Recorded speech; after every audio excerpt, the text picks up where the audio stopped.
All right, good morning. Today, I'm going to share with you 12 important questions that you should ask when you're interviewing a Facebook ads manager, considering, whether you're considering to hire someone, because this is a really important job. The two most important things in your business are leads and sales, right? Without leads, you're not making sales. Without sales, you're not making money. And without money, you don't have a business. And so leads and sales are super, super important. And when it comes to leads in your business, a lot of people start out doing Facebook ads, or a lot of people who use Facebook ads to generate leads start out doing it themselves. It can be pricey to hire an expert to do it for you. And the wonderful thing about Facebook ads that I've always loved is that it's accessible to anyone, no matter how small your business is. Anybody can run ads on Facebook. It's not like TV commercials or radio commercials that cost a lot more and aren't as accessible to everyone. Facebook ads are accessible to all sizes of businesses. But that does mean that if you're a really small business and you can't afford to hire someone to do them for you, then you got to figure out how to do them yourself, right? And that's why I love to teach small business owners how to do their own ads, because I want you to be able to take care of this amazing tool, whether or not you can afford to hire someone to help. However, there will come a time in your business when you will want to hire this job out to someone else. Remember, this is a very, very important job. So I want you to be careful and thoughtful and purposeful about hiring an expert. And there are a lot of people out there these days that call themselves Facebook experts, but they've never actually had a lot of success generating leads for a lot of different people. They've successfully done it themselves, or they've taken a little certification course and they know what buttons to click, but they don't really know much higher level stuff than that. And so it's very easy to fall into the trap of hiring someone who actually really isn't very good at what they do. And the truth is that that exists in every industry, right? In every industry, there's people that are just not very good at what they do. And there's people that are much better at it than they are. And so it's not that this is just to Facebook, but we have seen in the online marketing world, it's very easy for someone to take a couple classes or have success for themselves. And now they think they're an expert. And I don't want you to fall victim to that. And so I'm going to share with you today some important questions. This isn't like an exhaustive list. This isn't every single thing that you should ever ask them. It doesn't mean that if it's not on this list, you shouldn't ask them. These are just questions that I felt were really important that you definitely should include in your line of questions. Of course, if you have other questions to add to the list, for certain, do that. But I just wanted to share with you things that you may or may not have thought to ask, and they are an absolute necessity for you to ask them. Okay, well, let me jump into the questions. I'm going to share my screen with you guys. And I want to just kind of take you through each question and explain why it's important. So question number one is, how long have you been running Facebook ads? Okay. This is important to know just for the sake of knowing how experienced this person is, right? If you go to a doctor and you have this ailment, and it seems to be a very unusual, not very common thing, you might want to know, well, how many times have you seen this before? How many times have you treated this illness before, right? Because it's just kind of giving you insight into the depth of knowledge and experience that this person has. And so I would ask that question. Here's something to know though. You could have somebody who says, well, I've only been doing ads for 2 years. That's actually really good at what they do. And you can also have, it's probably not likely that you'll meet somebody who's like, I've been doing Facebook ads for 10 years and they suck. Because if you're really bad at it, eventually you're going to get a reputation that you're not very good, and it's going to become harder and harder to get clients. And so it kind of, if somebody's been doing it a long time, implicates that they're good at it, but it's not a guarantee. And so this is just a good question to ask to kind of gauge where they're at. It doesn't mean it's a deal breaker if it's a short amount of time or a long amount of time, but you're just gauging and getting to know, okay, how long has this person been doing this? And Facebook ads are a relatively new industry. So you're not going to meet someone who's like, well, I've been a doctor for 30 years, right? Oh, I've been doing Facebook ads for 30 years. In the day of online marketing, someone who's been doing Facebook ads for 5 years or more, I'd say is pretty experienced. But you just want to start by gauging and asking, how long have you been running Facebook ads? The next thing that's really, really important that I feel like not enough people ask is, what type of experience do you have running the specific type of funnel and offer that you will be selling. And here's what I mean by that. Let's say that your funnel is a webinar funnel. You're going to run cold traffic to an evergreen webinar. And at the end of the webinar, you're going to invite people to book a call with you, and then you're going to sell them a high ticket offer. Okay, so that's one type of funnel. Another type of funnel might be what we call an SLO, or a self-liquidating offer, where it's low ticket. So you're running cold traffic directly to a sales page where you sell somebody something at a low ticket offer, and then you have like an order bump and an OTO from there. Okay. Maybe you're just doing a simple lead magnet because you're wanting to grow your email list. What you need to do is you need to make sure that the person you're going to hire has a lot of experience with your type of funnel. And I'll tell you this, this is why. Okay. A lot of people, I worked at Clients on Demand with Russ Ruffino, and I was the CMO over there for 5 years. And the way we taught people how to run cold traffic into an evergreen webinar and get calls booked and sell a high ticket offer. Well, we have people in the program go and hire other Facebook ad experts and completely bomb the entire campaign, and it would go terrible. And so I would be teaching them the proper way to do ads for a funnel like that, because it is very specific way you do ads for that. If you go and hire someone who's never run ads to an evergreen webinar, who's never run ads to an evergreen webinar that has an invitation to book a call and sell high ticket, then they're not going to do a very good job with your ads. And so a lot of times people will hire someone who maybe has a lot of experience with e-com, and they don't know that because they didn't ask. And then they hire them to do a webinar funnel, and it completely tanks. So it's very important that the person that you hire has a lot of experience and success running ads to the exact funnel that you're going to be running to and the type of offer you're going to be running to. And so if someone has only ever done webinar ads and you come to them and say, I want you to run ads for my SLO, I would not hire that person if they've never run ads for an SLO, okay? Because it's very different as well. So there's a lot of different nuances when it comes to different types of funnels.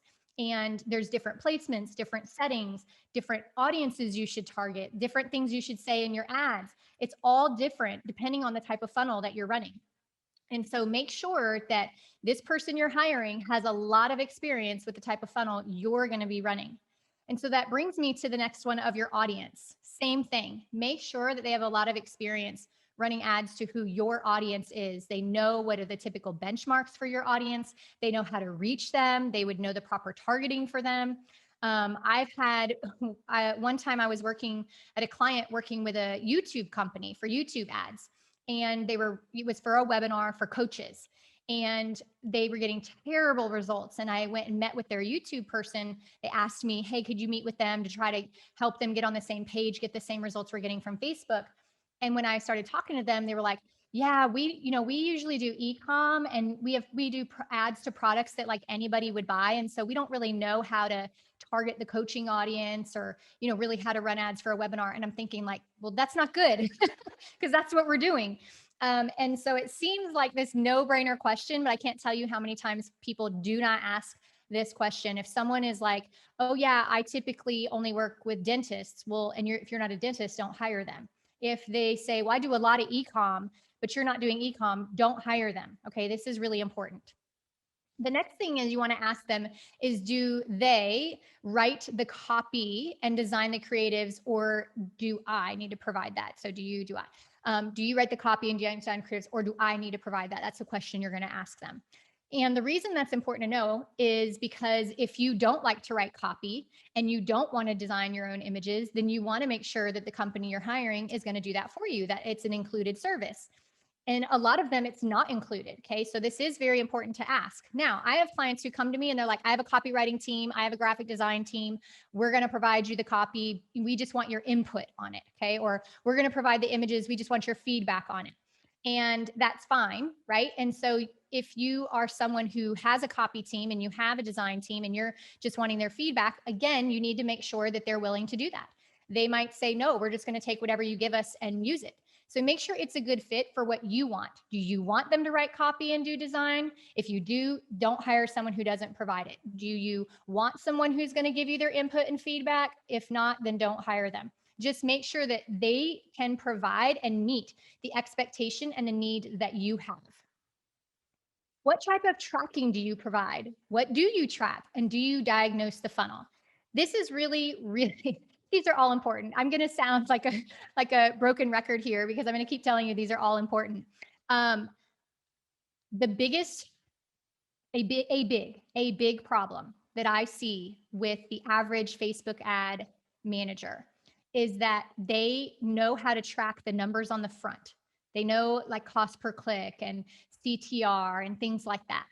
And they'll track those things. What they don't often track is how does that translate into the funnel? How many people are buying? How many people are signing up? What's the conversion rate? Is that good or is that bad? If it's bad, how do I fix it? And so there are people out there that run ads that don't know anything about funnels. They don't know what the benchmarks are. They don't know how to identify where the weaknesses are. And you do not want to hire someone like that. So you want to make sure that that person tells you, we're going to track the entire funnel from the click to the sale, from everything in between. And we know what benchmarks you should be hitting on each of those conversions. And we're going to point out to you where the weak spots are so that you can go get them fixed. Now, they don't have to be the one that fixes them. And often you will find someone who's an expert in traffic is not an expert in funnels. And someone who's an expert in funnels is not an expert in traffic. And that's okay, right? Because they're staying in their lane and what their specialty is. But as a traffic person, as a media buyer doing ads, I should be able to track the entire funnel. And I should know what the industry norm or benchmarks are that we're trying to hit and be able to come to you and say, hey, Jane, your landing page is not converting at what the minimum average is for your industry. Hey, Joe, your sales page is not converting at what we would typically see for an SLO. So you want to hire someone that tracks all the data and will be willing to point out to you and diagnose areas that need improvement. And then, of course, it's fine for them to say, now you need to go get an expert to help you fix those things because they might not be an expert in the funnels, but they need to know enough and be tracking the data enough to be a partner in the funnel, because the funnel is two parts. You have the traffic and then you have the funnel, which is responsible for the conversions. And like I said, traffic people and conversion people often are two different skill sets. And so you need something to bridge the gap. And that is the stats. They're tracking the data, they're tracking the stats, and that builds the bridge between the traffic person and the funnel person to get them working cohesively and everybody know, here's the areas for improvement and here's who's responsible for working on improving those. The sixth thing is, what is the typical ad budget you manage on a monthly basis? And what's like the largest or the smallest? This is really important for those of you when you start scaling and you're spending a lot of money, because I know plenty of Facebook ad people who are really comfortable managing budgets of like $100 a day, $200 a day. But I know even more people who, even fewer people actually, who are comfortable spending budgets of 5,000 a day, 10,000 a day, 50,000 a day. It's very, very different. And so when you're asking them what's the typical ad budget that they manage, you're looking to make sure that you're hiring someone who has experience managing the budget you're at, but also the budget you want to go to. Because if they don't have any experience in managing bigger budgets than what your goal is to get to, then they're not going to be able to scale with you. Okay. And that's not necessarily a problem. You could start with someone that can meet you where you're at now, but then you're going to have to switch to a different agency later when you're ready to scale. And that's not the end of the world, but ideally I would want to hire somebody who can grow with me. And so make sure that they have a lot of experience managing ad budgets at a level of which you're trying to get to. And the next question is, how will you manage the ads yourself, or will someone on your team manage them? Again, there's no right or wrong answer here, but it's important for you to know this so that you have the proper expectation. What happens is if you hire a large ad agency, normally the person that you meet with or that you hire isn't necessarily going to be the one that's managing the ads. And so you want to make sure that you know if it's someone else. And if it is someone else, you want to make sure you're going to have direct communication with that person, direct contact with them, and to know the level of experience that that person has as well. For me, I run a very small boutique. I mean, you can't even really call me an agency because I don't have a bunch of employees. I don't take hundreds of clients. It's very boutique. I never work with more than 10 clients at a time, and I'm the one managing the ads. And I have it that way on purpose. I don't want to grow a huge agency. And so this is just important for you to know when you go to hire someone is that person the one managing it, or is it someone on their team? And if it's someone on their team, what is the expectation around that? How will you communicate with them and things like that? Another question to ask is, do you help with ad and funnel strategy? And here's what I mean by that. Some people are really good media buyers. Like they can go in, they can click some buttons, they can choose some things, they can set up your campaigns, they can manage them, they can do a great job with that. But someone who can help you with strategy is a different skill set. And not every person that manages ads has the skill set of strategy. If you can find someone who does have that skill set, then that's a big plus. Okay, because ideally, and this is what I do with my clients, is I want to be a partner with my clients and be able to say, what are your goals? What are you trying to sell? What's the price point? All of those things. What are the offers? And then I help provide input as to what's the best funnel that will achieve those goals. And then what would be the ad strategy for that as well. And an agency that can do that for you and that has the knowledge and wisdom and experience in strategy is so valuable. It's so valuable because if they can't do that, then you have to do it, right? You have to figure that out on your own. And then you're coming to the Facebook person and saying, I want you to do this. And then, you know what I'm saying? If it doesn't work, there's not really a partnership there. And so I would recommend hiring an agency that will help you with strategy and not just do whatever you tell them to do, but that it's a back and forth relationship communication saying, here's our goal. Okay, here's all the ways we could achieve them. Okay, here's what that would look like. What's the best way? And you come to an agreement on the best way to reach your goals and what those funnels and those campaigns look like. Okay, I have a typo there. What is included in your service and what's not included? Again, this is just to set proper expectations. You want to know what they do and what they don't do. So for example, I always tell my clients, I'm not a funnel builder and I'm not a webinar expert and I'm not a sales page expert. So I will track all the numbers and I will diagnose the funnel and tell you where the weaknesses are. But once we've identified those weaknesses, you're going to need someone on your team or an expert to fix those for you because that's not my area of expertise. My area of expertise is in strategy and paid traffic. But I know the benchmarks we're trying to reach. I track all the numbers and I can diagnose and identify areas of weakness so that I can then go to my clients and make recommendations to them. And so you're going to want to know, is that something they do or don't they do? Like I said, do they write copy? Do they create images? You know, all of those things you want to know, not necessarily because it's a deal breaker. I mean, you may find that it's a deal breaker for you, but just because I want you to have the proper expectation of what they will and won't do. Number 10 is, do you run the ads in my ad account or yours?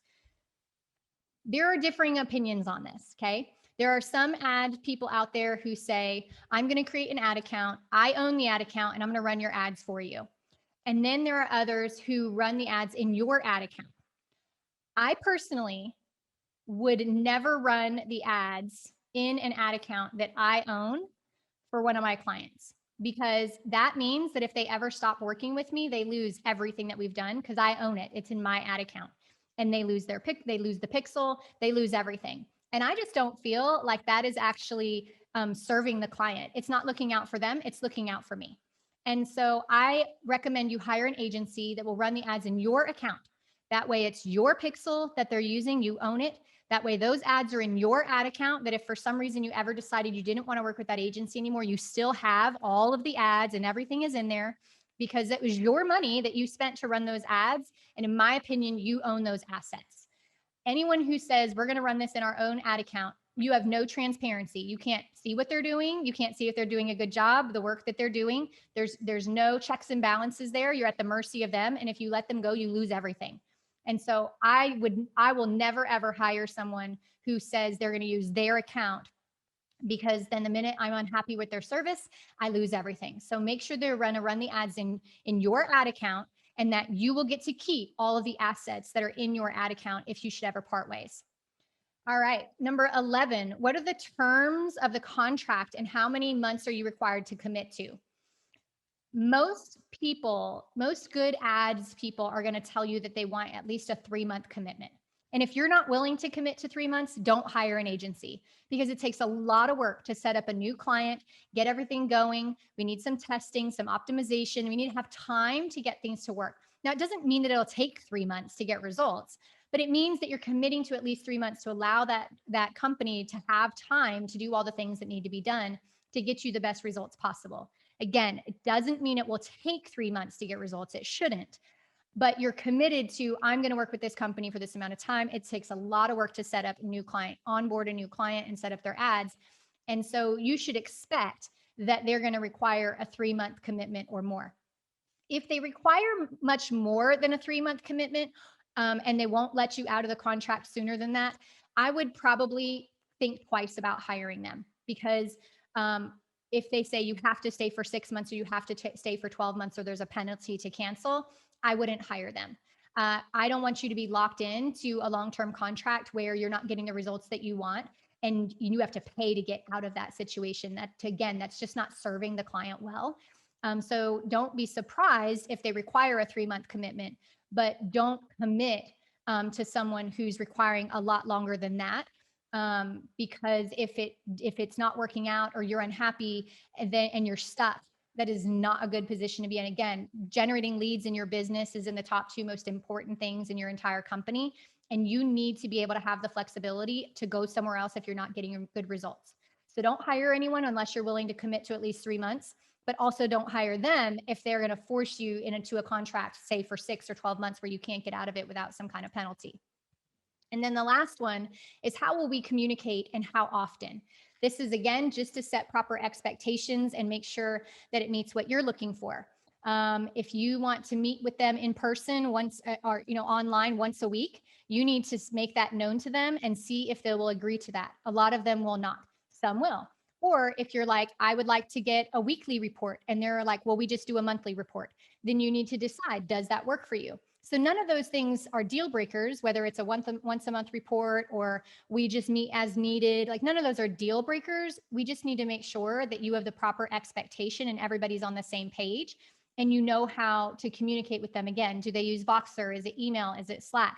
So a lot of these questions aren't necessarily deal breakers if they answer them in a certain way. A lot of them are for you to gather information and have proper expectations, because if sometimes I've seen people be unhappy with the company they're working with, but it's just because what they expected to happen is not what happened, and because there wasn't clarity on that in the beginning. And so I just want to encourage you that when you're looking to hire someone, take your time, do your research. These are 12 important questions to ask. It's not all encompassing, though. I would recommend you add whatever additional questions you would want to ask. But make sure to include those. And some of those are deal breakers, and I shared those with you, and others of them are just to make sure that you're on the same page or that you have the proper expectation going in. If there's any topics you want me to cover, feel free to put those in the comments, and I'll add them to a future show. Have a great day, guys. See you later.